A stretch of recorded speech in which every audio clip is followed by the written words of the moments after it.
বাংলাদেশিদের জন্য মালদার হোটেলে স্থান হবে না, এমনই সিদ্ধান্ত নিয়েছে মালদার হোটেল ওনার অ্যাসোসিয়েশন। ভারত বাংলাদেশ সীমান্ত হল মালদার ইংরেজবাজার সেনার আন্তর্জাতিক স্থলবন্দর মেহেদিপুরের আমদানি রপ্তানির বাণিজ্য কেন্দ্র।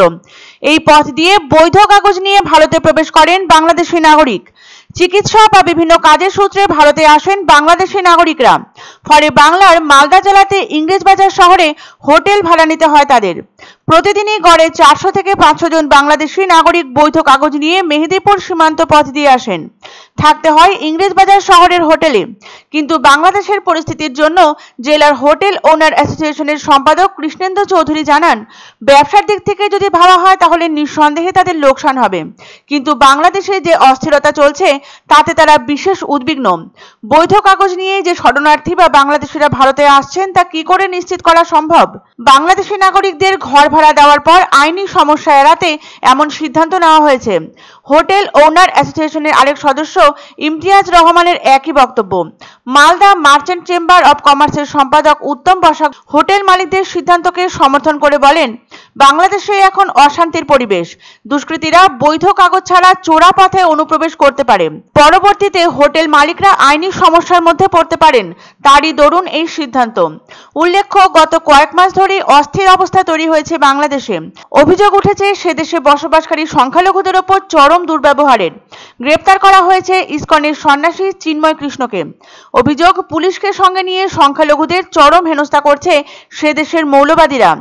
এই অবস্থায় রাজ্যের মালদহ জেলার হোটেল মালিকরা সিদ্ধান্ত নিলেন তারা তাদের হোটেলে বাংলাদেশিদের ঢুকতে দেবেন না। ভারতের জাতীয় পতাকার অবমাননায় গর্জে উঠেছে এপারের বাঙালিরা। ইতিমধ্যেই পশ্চিমবঙ্গের একটি হাসপাতাল ও বেশ কয়েকজন চিকিৎসক বাংলাদেশিদের চিকিৎসা না করার সিদ্ধান্ত নিয়েছে। ত্রিপুরার পর এবার মালদহ। বাংলাদেশি নাগরিকদের জন্য এবার দরজা বন্ধ করল মালদহের হোটেল। পাসপোর্ট ভিসা থাকলেও ওপার বাংলার কোনো নাগরিককে হোটেলের রুম দেওয়া হবে না। মালদহে ইংলিশ বাজার শহরের সমস্ত হোটেল মালিকদের সংগঠনের তরফ থেকে এই সিদ্ধান্তের কথা জানিয়ে দেওয়া হয়েছে। মেডিকেল ভিসা বা ডকুমেন্ট নিয়ে আসলেও অনেক ক্ষেত্রে অনেক ডুপ্লিকেসি হয় বা জালি ডকুমেন্ট আনে। এবার সেটা দেখে তো আমরা বুঝতে পারবো না। অনেক সময় অনেক সন্ত্রাসবাদীও চলে আসছে, অনেক অনুপ্রবেশকারীরাও আসছে। তো আমরা সেটা বুঝবো কি করে?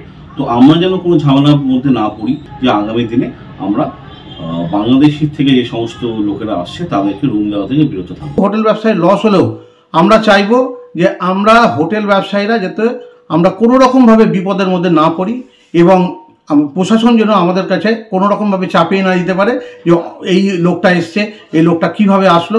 তার জন্যই আমরা সিদ্ধান্ত নিয়ে কতটা বৈধ পাসপোর্ট এবং বৈধ কাগজপত্র নিয়ে আসছে তার কোনো ঠিক নেই, এবং সেটার মধ্যে প্রচুর আমরা হিসাবটাও পাচ্ছি।